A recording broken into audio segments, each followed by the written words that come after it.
오늘은 맥주 감사 주일로 하나님 앞에 예배합니다.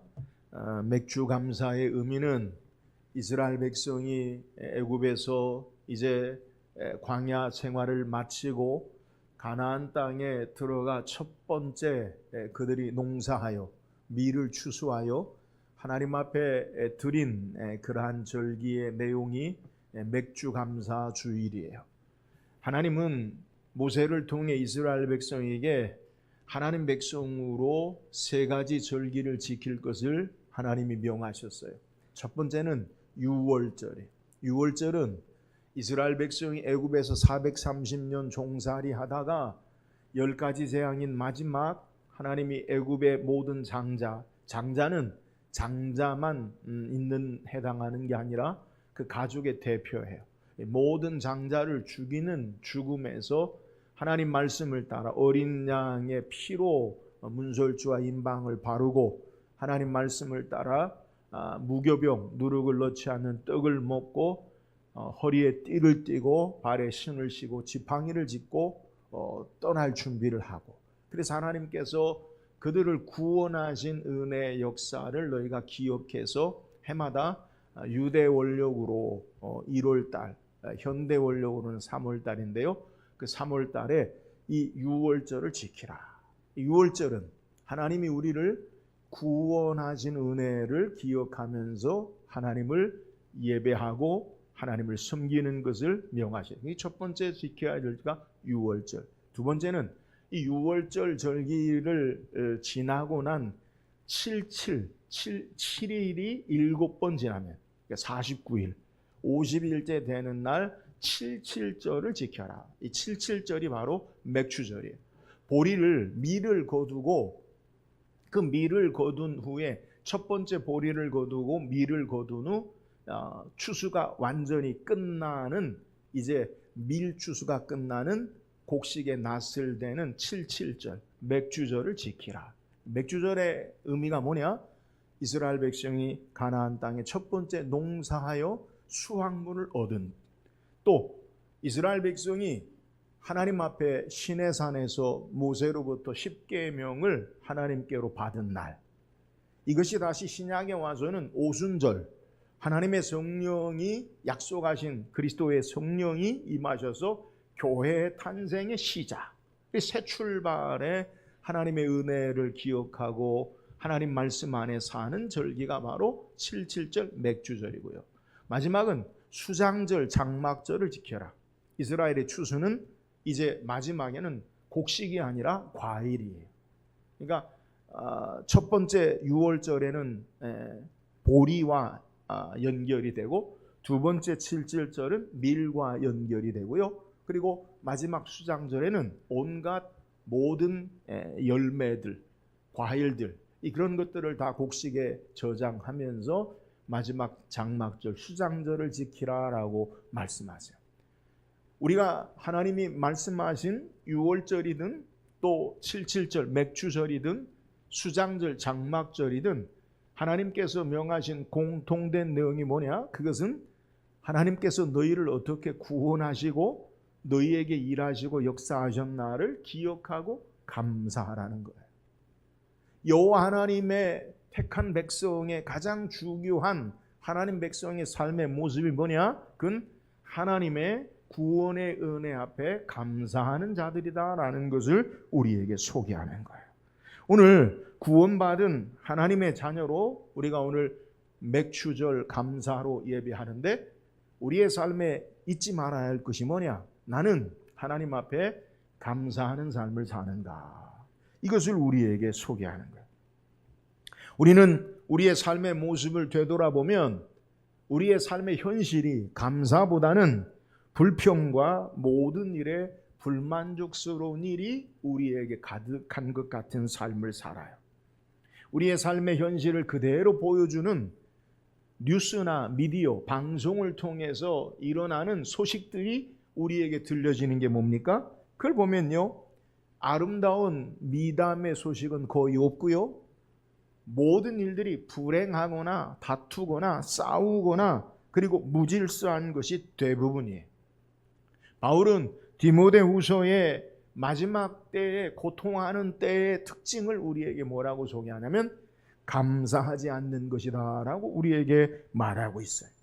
그러면 우리는 왜 감사의 삶을 살지 못하고 여러 가지 불평과 어려움, 그러한 삶 속에서 삶이 우리가 삽니까? 그것은 삶이 우리가 생각할 때 내게 좀 만족하다, 풍족하다, 풍성하다, 그런 경험이나 느낌을 갖지 못하기 때문이에요.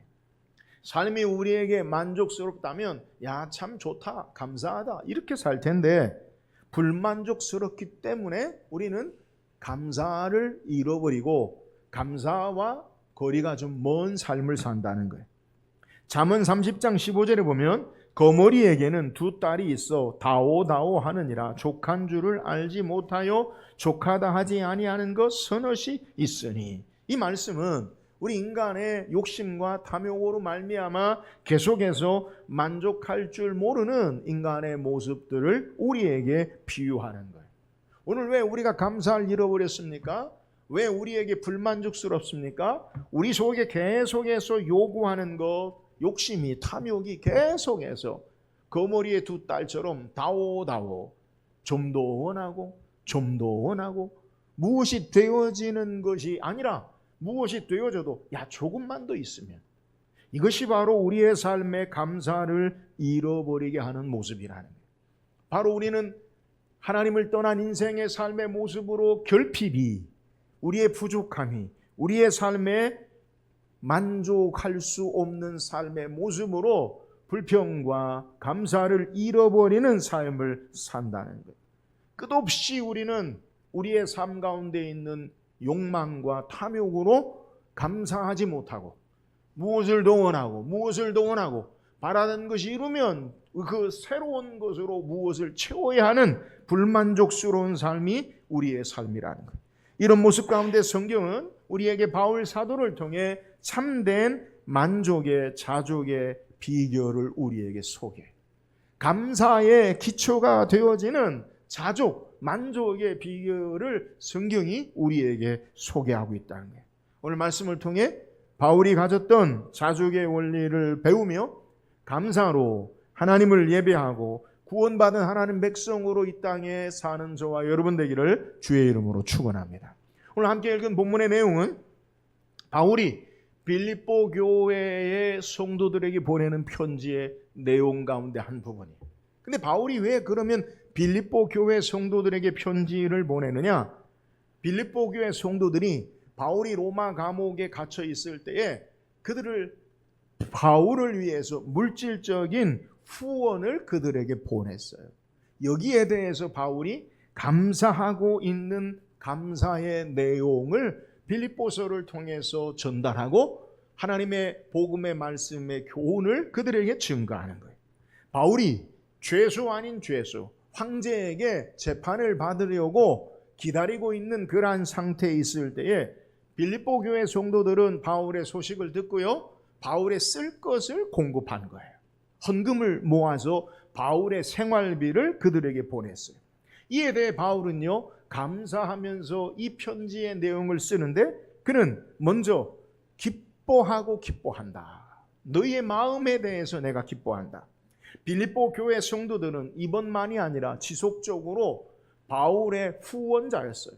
그가 선교하는데, 그의 생활하는데 빌립보 교회 성도들이 물질적으로 후원을 했어요. 근데 오늘 내용을 보면 얼마간 중단이 되었어요.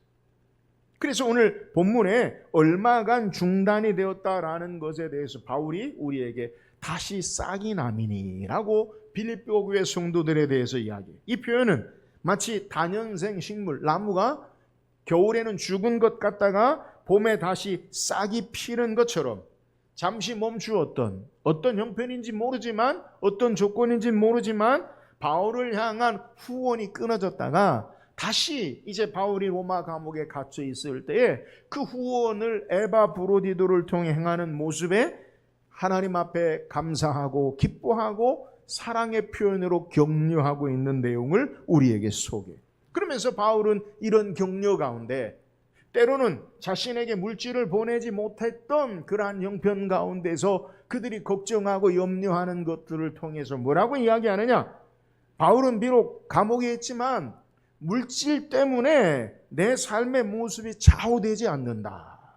그러니까 너희가 나에게 때로는 보냈다가 중단됐다가 다시 보냈는데 그러한 모습 가운데서 내가 그 물질로 말미암아 내 삶이 좌우되지 아니한다라고 말씀하면서 참된 자족의 비결을 소개하는 거예요. 빌보교의 성도들이 사랑의 마음으로 물질을 보내든지 때로는 그렇지 못했든지 간에 삶의 환경에 좌우되지 아니하고 바울은 참된 만족과 감사의 삶을 살고 있음을 우리에게 소개하는 거예요. 바울의 이 감사의 만족의 비결이 뭡니까? 오늘 11절 12절에 내가 궁핍함으로 말하는 것이 아니니라 어떠한 형편에든지 나는 자족하기를 배웠나니 나는 비천에 처할 줄도 알고 풍부에 처할 줄도 알아 모든 일에 곧 배부름과 배고픔과 풍부와 궁핍에도 처할 줄 아는 일체의 비결을 배웠노라. 가난한 삶이든지 부한 삶이든지 배고플 때든지 배부를 때든지 어떤 환경에서든지 나는 대처할 수 있는 능력을 배웠다라고 소개하면서 그 능력의 비결이 뭐냐? 자족하기를 배웠기 때문이다라고 소개하는 거예요. 바울이 계속해서 그의 삶 가운데 만족하는 삶, 감사하는 삶을 살 수 있는 이유가 뭐냐? 그것은 바로 자족하는 것을 배웠기 때문이다. 자족이라는 거예요. 여러분 자족이 뭡니까? 우리 한자로 스스로 족하다. 근데 이 스스로 족하다는 말의 우리 한자의 의미의 본래 헬라어는 아우트타르커스라는 말인데 이 말은 1세기 당시에 헬라의 스토아 철학에서 나온 말이에요. 그 의미가 뭐냐? 환경의 삶에 지배받지 않고 자신의 내면의 힘으로 만족해하는 것을 이 아우트카루스라고 그렇게 이야기해요. 자기의 의지와 힘으로 어떤 환경과 조건이든지 스스로 극복하고 감당하는 것, 이것을 바로 아우토타르커스라는 자족이라고 해석된 본문의 내용이에요. 그러나 바울이 오늘 우리에게 쓰는 말은 헬라의 철학의 말대로 내가 어떠한 모습이든 내 스스로 가지는 힘이다라는 것이 아니라 환경 적응이 어떤 모습이든지 되어진다라는 것이 아니라 한 단계 더 높은 영적인 충족, 영적인 충만함의 감사의 표현을 우리에게 소개하고 있다. 어떤 환경이나 조건에서든지 참된 만족을 누리며 고요함과 평안함 가운데 신앙할 수 있는 감사의 모습이 바로 바울이 가진 자족의 모습임을 우리에게 소개해요. 내가 어떤 환경이든지 어떤 조건이든지 주님 주시는 참된 평강과 기쁨을 가지고 은혜 안에서 감사를 잃어버리지 않는 신앙의 모습이 바로 오늘 바울이 이야기하는 자족이라는 의미라는 거예요. 사랑하는 여러분, 저와 여러분도 바울이 가졌던 참된 만족과 영적인 충만함과 감사 가운데 신앙할 수 있기를 주의 이름으로 축원합니다. 우리 어떤 환경과 조건에서 우리의 삶이 빼앗기지 아니하고 주님 주시는 고요함과 평안함과 감사로 그것을 능히 이길 수 있는 힘, 그 비결이 바로 자족이라는 거예요. 오늘 말씀을 통해서 바울이 이 비결을 우리에게 증거하고 있어요. 그렇다면 바울이 가지는 어떤 환경이든지 조건이든지 마음이 빼앗기지 아니하고 주님 주시는 평안함과 은혜 안에 감사의 자족의 비결, 그 이유가 무엇입니까? 자, 오늘 11절 12절을 다시 한번 읽어봅시다.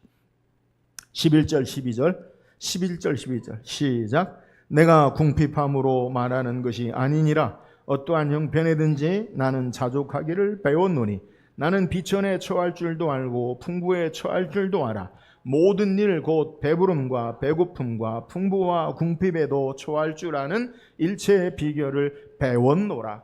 자, 11절에서 나는 자족하기를 어떻게 했다고요? 배웠다고요. 배웠다고요. 일체의 비결을 어떻게 했다고요? 12절에 배웠다고요. 배웠다고요. 그러니까 오늘 바울이 우리에게 소개하고 있는 어떤 환경이나 형편이나 조건에서든지 흔들리지 아니하고 주님 주시는 평안함과 은혜와 고요함과 만족함으로 이길 수 있는 그 비결을 어떻게 했느냐? 자족을 배웠다는 거. 배웠다. 11절 12절의 공통적인 동사가 바로 배웠노라라고 우리에게 소개하고 있어요. 근데 오늘 우리말 성경에는 같은 단어로 배웠노라라고 소개하지만 헬라어의 의미는 이 말의 의미가 좀 달라요.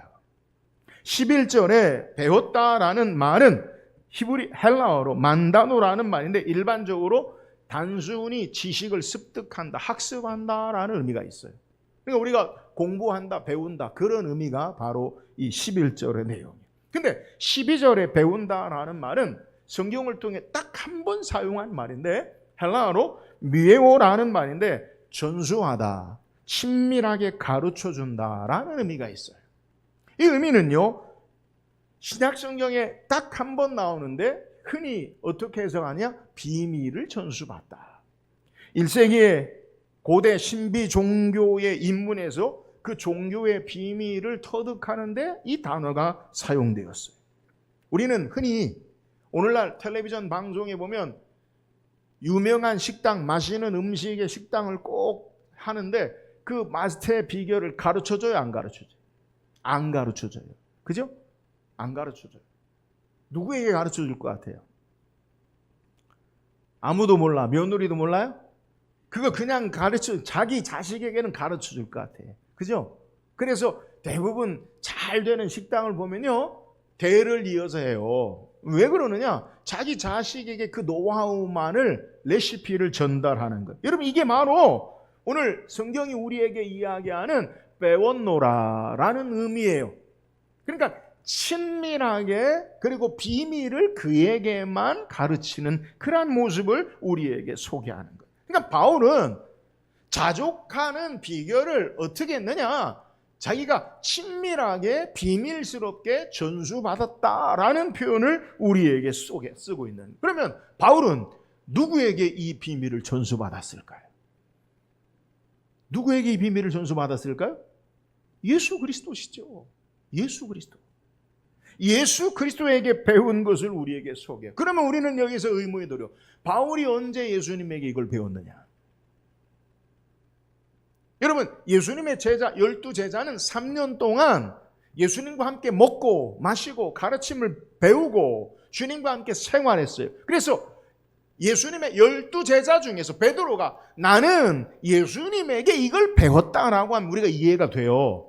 근데 바울은 내가 일체의 이 자족하는 비결을 배웠다라고 하는데 예수님에게 배웠다, 합리적인 추론으로 우리가 그렇게 이야기하면 그러면 바울은 언제 예수님에게 배웠냐는 거예요. 성경학자들은요, 성경을 근거로 예수님에게 배운 것에 대해서 이야기해요. 바울이 예수님 만난 건 추후 34년에 다메섹으로 가는 도중에 큰 빛 가운데 예수님을 만났어요.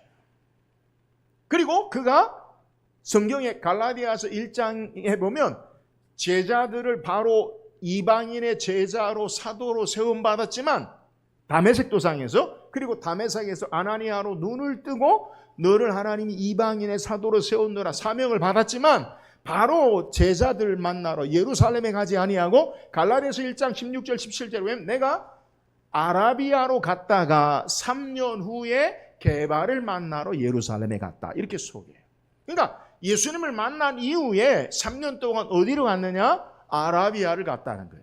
아라비아가 어디냐? 아라비아 사막, 아니면 나비테 고대의 도시의 왕국, 지금도 이렇게 석상으로 되어지는 그러한 곳으로 그 갔는데 거기에 왜 갔느냐? 사막에 아니면 나비테 왕국에 왜 갔느냐? 두 가지로 이야기해요. 하나는 전도하러, 선교하러 갔다. 그것도 맞는데, 또 하나는 아라비아 광야에서 깊은 묵상과 기도를 통해 예수 그리스도에게 배웠다. 전통적으로는 아라비아로 간 것을 3년 동안 예수님과 깊은 묵상과 기도로 개인적으로 주님에게 배운 기간이다. 이게 전통적인데 현대신학에서 다시 나오는 것은 아니다, 단순히 배운 것만 아니라 선교를 위해서 그 갔다라고 말하고 주장하는 학자들이. 저는요, 두 가지를 다 봐요. 그러니까 전도를 위해서 갔다가도 깊은 묵상과 기도를 통해 예수 그리스도에게 배웠어요. 주님과의 깊은 만남이 있었어요. 마치 제자들이 3년 동안 주님의 가르침을 배운 것처럼 이방인의 사도로 세움받은 바울도요, 주님과의 깊은 묵상과 기도를 통해 주님에게 배웠던 것을 우리에게 소개하는. 자, 중요한 게 뭐냐? 참된 자족. 어떠한 환경이나 조건이든지 내 마음이 흔들리지 아니하고 어떤 모습이든지 우리의 마음이 주님 주시는 만족과 감사의 비결이 뭐냐? 그것은요, 예수 그리스도에게 배워야 된다는 거예요. 어떻게 배웁니까? 주님과의 친밀한 영적인 교제 가운데 배워야 해요. 가난할 때도 주님과 함께해요. 부유할 때도 주님과 함께해요. 우리의 삶에 환난이 있어도 주님과 함께해요. 평안할 때도 주님과 함께해요. 예수 안에서 살아갈 때에 주님을 배우는 거예요. 여러분, 제자들과 예수님이 가장 제자를 부르신 목적이 뭐냐? 예수님과 함께 있게 하시고 또 가르침을 받고 전도로 보내셨다. 가장 중요한 제자의 모습은 주님과 함께 하는 것. 여러분, 예수님과 함께함으로 예수 그리스도의 참된 자족의 만족의 감사를 배울 수 있음을 우리에게 소개하는 거예요. 여러분, 신앙은 뭐냐? 결국 주님과 함께하는 것을, 주님과 함께 사는 것을 배우는 거예요. 우리가 왜 예수 믿고 구원받았습니까? 죄와 함께 살아가고 사탄과 함께 살아가고 세상과 욕심과 종욕으로 나 혼자 살아가는 것이 아니라 예수 그리스도와 함께 살아가는 것을 배우는 것, 이것이 바로 신앙이에요. 예수와 함께 사는 것. 천국이 어디예요? 영원히 주님과 함께 사는 곳이 바로 천국이잖아요. 오늘 우리의 신앙의 목표가 뭐냐? 주님과 함께 사는 것을 배우는 거예요. 아담과 하와가 불순종으로 말미암아 탐욕으로 하나님에게서 떨어지고 에덴에서 쫓겨나고 하나님에서 분리된 삶을 예수님이 땅에 오셔서 다시 우리를 하나님의 자녀로 회복하사 하나님과 함께 살고 주님과 함께 살게 하시는 것, 이것이 신앙이요. 여기에 주님 주시는 자족과 감사의 삶이 있다는 거예요. 전에는 세상의 유혹과 욕심에 이끌려 살았는데 이제는 주님을 위해 살아야지 하는 것, 이것이 신앙의 모습이에요. 전에는 나의 육체의 만족과 기쁨을, 나의 이익을 위해 살았는데 이제는 하나님의 영광과 구원의 역사를 위해 살아야지 하는 것, 이것이 바로 신앙이요 믿음의 삶이에요. 이런 삶을 어떻게 우리가 결단합니까? 날마다 주님과 함께 믿음의 신령한 영적인 교제 가운데 주님을 배울 때 어떠한 형편과 조건에서든지 흔들리지 않는 평강과 기쁨의 감사의 자족의 삶을 살 수 있음을 우리에게 소개해요. 예수님은 마태복음 11장 29절에 나는 마음이 온유하고 겸손하니 나의 멍에를 메고 내게 배우라. 그래야하면 너희 마음이 쉼을 얻으리니. 나의 멍에를 배우고 내게 배우라. 신앙의 삶은 주님께 배우는 거예요. 여러분, 우리가 세상을 살아가는데 우리의 지식이나 경험도요, 학습된 거예요. 그잖아요? 세상에 살아가는 경험과 지식도요, 학습된 거예요. 공부를 해서 학습되든지 경험을 통해, 타인의 경험이나 나의 경험을 통해 학습되든지 다 배운다는 거예요. 여러분, 신앙생활을 오래 하면서 저와 여러분에게 생기는 착각이 있어요. 그게 뭐냐? 다 안다라는 거예요. 인생을 한 50년, 60년 이후 이렇게 살아려면 다 아는 것 같아. 척 보면 압니다. 아는 것 같아. 근데 여러분, 착각이. 저와 여러분의 문제가 뭐냐? 모든 것을 알고 있다고 착각하는 거예요. 왜요? 다 알면 배우지 않아요. 그잖아요? 내가 다 알면 안 배워요. 여러분, 여기에 문제가 생겨요. 여러분, 우리의 삶의 모습 가운데 가져야 할 신앙의, 우리의 삶의 모습 가운데 깨달아야 할 것이 뭐냐? 내가 무엇을 다 한다고 착각하는 거예요. 흔히 신학교에서 1학년은 신학교 1학년 입학하면 뭐가 되냐? 목사로 입학한다. 2학년이 되면 전도사, 3학년이 되면 장로가 되어지고 4학년이 되면 평신도가 되어진다 그래요. 왜 그래요? 처음에 막 들어가니까 다 아는 것 같지 막 목사처럼, 목사도 아닌데 2학년이 되면 조금 배웠는데 그럼 전도사도 되고 3학년이 되면 조금 더 아는 것 같은 양이 장로님이 되고 4학년 되면 평신도가 돼가지고 나온다는 거예요. 여러분, 박사가 뭡니까? 한 분야만 아는 게 박사예요. 학사는 다 배워. 그죠? 다 배워. 과목이. 석사는 조금 더 한 단계 자기 중심에 있는 것을 배워요. 근데 박사는요, 하나밖에 몰라요. 여러분, 지식의 교만을 우리가 하나님 앞에 겸손히, 신앙의 교만을 하나님 앞에 겸손히 우리가 알아야 돼요. 여러분, 우리가 신앙생활하면서 내가 안다라고 하는 거 아니라 하나님, 나는 모릅니다. 지혜를 주세요. 그래야 우리는 주님께 배워요. 신앙의 삶의 연수가 되어지고 깊어질수록 우리는 더 겸손하게 주님을 배울 수 있어야 돼요. 사랑하는 여러분, 날마다 주님을 배우고 주님을 아는 저와 여러분 되기를 주의 이름으로 축원합니다. 그래서 오늘도 주님과 함께하고, 내일도 주님과 함께하고, 날마다 데이 투 데이, 날마다 주님과 함께하는 거예요. 여러분, 하나님께서 창세기의 경건한 하나님의 자녀 에노스 셋의 후손을 통해 우리에게 누가 누구를 낳고 죽고 하다가 주목하는 사람을 성경이 소개. 창세기 5장 24절에 에녹이 하나님과 동행하더니 하나님이 그를 데려가심으로 세상이 있지 아니하였더라. 에녹이 한 게 뭐예요? 가인의 후손은요, 성을 만들고 음악을 만들고 또 촛을 만들고 여러 가지 문화적인 업적이 있어요. 근데 셋의 에노스의 후손들은요, 없어요. 근데 그 가운데 우리에게 핵심이 되고 중심이 되는 에녹에 대해서 우리에게 뭐라고 소개하냐? 에녹은 하나님과 동행하더니. 날마다 하나님과 동행하는 삶. 이것이 경건한 믿음의 하나님이 기뻐하시는 삶의 모습이에요. 날마다 주님과 함께함으로 주님과의 신령한 영적인 교제와 나눔을 통해 주님을 배우고 주님 주시는 평안과 기쁨과 감사와 자족의 신앙의 삶을 살 수 있음을 우리에게 소개하는 거예요. 사랑하는 여러분, 오늘 바울이 증거한 것처럼 날마다 예수님과 함께 주님을 배움으로 주님과의 신령한 교제를 통해 참된 감사와 자족의 삶을 사는 저와 여러분 되기를 주의 이름으로 축원합니다. 또한 바울이 가졌던 참된 자족의 비결이 뭐예요? 13절 같이 읽어보세요. 13절 시작. 내게 능력 주시는 자 안에서 내가 모든 것을 할 수 있느니라. 할렐루야. 한국 사람, 우리나라 사람들이 제일 좋아하는 성경 구절 가운데 하나가 바로 이거예요. 내게 능력 주시는 자 안에서 내가 모든 것을 할 수 있느니라. 바울은 인생의 참된 감사와 자족의 비결을 뭐라고 이해하냐? 내게 능력 주시는 자 안에서라고 소개해요. 그러면 바울에게 능력 주시는 자가 누굴까요? 예수님이죠. 하나님이죠. 예수께서 우리에게 능력을 주시고 힘을 주시고 우리를 강건하게 하시기 때문에, 우리와 함께 하시고 우리를 붙잡으시기 때문에 어떤 환경이나 조건이든지 그 환경에서 우리는 자족하고 감사로 역경을 이겨나갈 수 있음을 우리에게 소개하는 거예요. 예수님이 우리의 위로 되시고 예수님이 우리의 도움이 되시고 예수님이 우리의 힘이 되시기 때문에 주님 주시는 은혜와 능력 가운데 어떤 조건에서도 승리하며 살 수 있음을 우리에게 소개하는 거예요.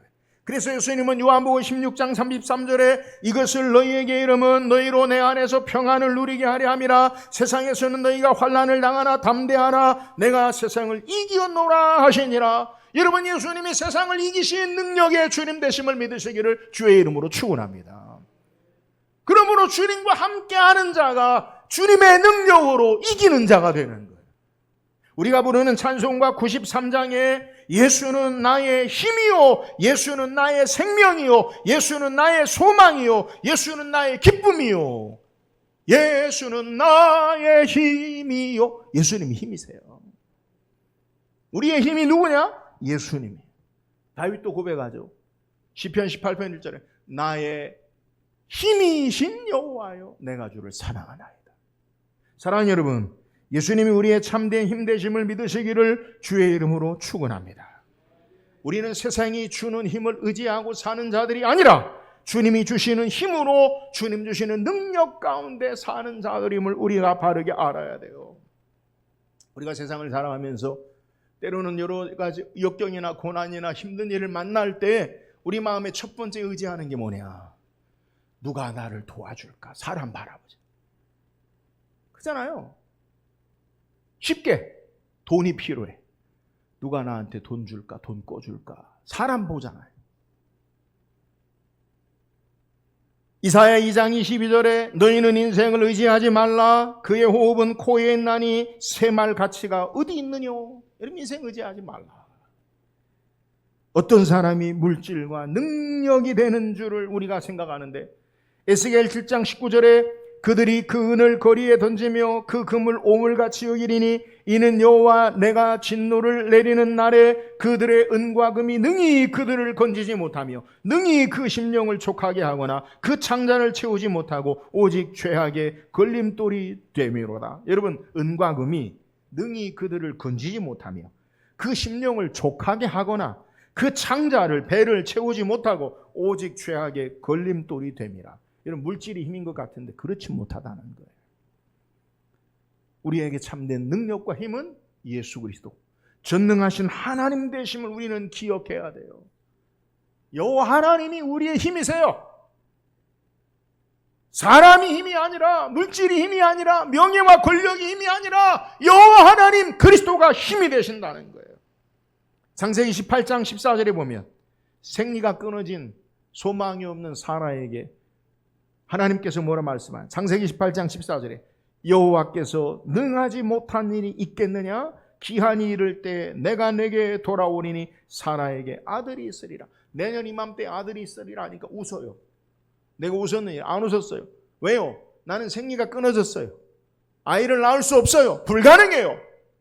안 돼요. 그래서 안 된다는 거예요. 그런데 하나님께서 여호와께서 능치 못할 일이 있겠느냐? 할렐루야. 하나님의 능력은요, 모든 것을 이루세요. 이스라엘 백성이 광야에서 20세 이상만 60만이었던 그들이 한 달간, 그들이 불평할 때 1개월 한 달 동안 내가 너희에게 고기를 먹이리라 하나님 말씀하세요. 의심하는 모세에게 민수기 11장 23절에 여호와께서 모세에게 이르시되 여호와의 손이 짧으냐? 내가 이제 내 말이 내게 응하는 여부를 보리라. 하나님의 권능의 손이 짧으셔서 우리에게 일하지 못하십니까? 아니라는 거예요.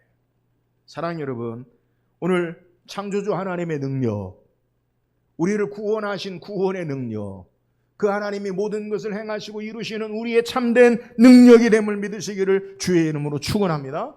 바울은 이 능력의 하나님 안에서 내가 모든 것을 할 수 있느니라라고 말씀하는, 주님의 능력을 의지함으로 어떤 형편이든지 감사하며 자족하는 삶을 살 수 있음을 우리에게 소개하는 거예요. 사랑하는 여러분, 하나님의 전능하신 능력을 의지하면, 주님의 능력을 의지하면 우리 어떤 삶에든지 자족하고 감사하며 승리하는 삶을 살 수 있음을 믿으시기를 주의 이름으로 축원합니다. 그래서 날마다요, 주의 능력 의지하고 살아야 돼요. 사랑하는 여러분, 바울처럼 날마다 예수 그리스도 여호와 하나님의, 성령 하나님의 능력을 의지하고 자족하며 감사하는 삶을 살기를 주의 이름으로 축원합니다. 또한 중요한 게요, 내게 능력 주시는 자 안에서 내가 모든 것을 할 수 있느니라 라는 말은 내가 모든 것을 할 수 있느니라, I can do it, 내가 뭐든지 한다. 여러분, 자기 개발과 자기 고향과 자기의 어떤 능력을 이야기하는 게 아니에요. 기억하세요. 신앙생활에도 여러분 착각하지 마세요. 적극적인 사고방식. 하나님이 여러분 축복하시니까 무조건 할 수 있습니다. 할 수 있습니다. 할 수 있습니다. 우리 스스로 무엇을 할 수 있는 것 같은 초점이 거기 있지 않아요. 내게 능력 주시는 자 안에서 내가 모든 것을 할 수 있느니라 라는 말은 하나님이 아니면 나는 아무것도 못해요. 주님 의지하지 않으면 나는 못 살아요. 여러분, 이 고백이에요. 시편 23편 1절 다 같이 외워보세요. 여호와는 나의 목자시니 내게 부족함이 없으리라. 이 말의 의미가 뭐예요? 여호와 하나님으로 충만하지만 하나님 계시지 않으면 나는 못 살아요. 여러분, 이 고백이에요. 내게 능력 주시는 자 안에서 내가 모든 것을 할 수 있느니라의 액센트, 방점이 어디 있느냐? 내가 모든 것을 할 수 있느니라가 아니에요. 하나님의 능력이 아니면 나는 못 살아요. 여기에 방점이 있어요. 주님이 능력 안에 내가 할 수 있어요. 주님이 능력 바뀌면 나는 못 살아요. 여러분, 이 고백이라는 거예요. 날마다 주님을 의지하고 그래서 사는 자가 되어지고 나를 의지하지 않아요. 여러분, 신앙의 삶 속에 바울이 고백한 게 뭐예요? 나는 날마다 죽어요. 어떻게 살아요? 예수 의지하고 예수로 사는 거예요. 여러분, 이게 감사와 자족의 비결. 내가 살면 만족이 없어요. 기억하세요. 내 욕심과 끊임없이 정욕과 탐욕으로 무엇이 세상의 것으로 내가 채워질 수 있겠어요? 여러분, 하나님 우리를 창조하실 때 세상보다 우리를 크게 하나님의 형상을 닮은 존재로 창조하셨음을 믿으시기를 주의 이름으로 축원합니다. 그러므로 세상의 것으로 우리의 삶이 채워지지 않아요. 여호와 하나님으로만 채워져요. 오늘 우리에게 참된 만족의 비결은, 참된 감사의 비결은 내게 능력 주시는 자 주님만 의지하는 거예요. 그래서 겸손하게 날마다 주님 의지하고 사는 자가 감사와 자족의 삶을 살 수 있음을 우리에게 소개하는 거예요. 사랑하는 여러분, 날마다 겸손하게 예수 그리스도를 의지하고 감사와 자족의 삶을 사는 저와 여러분 되기를 주의 이름으로 축원합니다. 오늘 성경 우리에게 우리의 삶의 어떤 환경과 형편이든지 흔들리지 아니하고 주님 주시는 고유와 평안 가운데 감사와 자족의 비결을 바울이 우리에게 소개해요. 그 삶의 모습이 뭐예요? 날마다 우리가 주님을 배우는 거예요. 날마다 주님을 배우는 거예요. 주님과 함께하는 삶을 사는 거예요. 주께로부터 우리의 삶에 하나님의 말씀을 통해 가르침과 주님과의 깊은 신령한 인격적인 교제를 통해 날마다 배우는 거예요. 사랑하는 여러분, 날마다 주님을 배움으로 참된 감사와 만족의 자족의 삶을 살기를 주의 이름으로 축원합니다. 우리가 어떻게 인생의 참된 자족의 삶을 살 수 있습니까? 예수 그리스도 여호와 하나님 말이 우리의 능력이 되세요.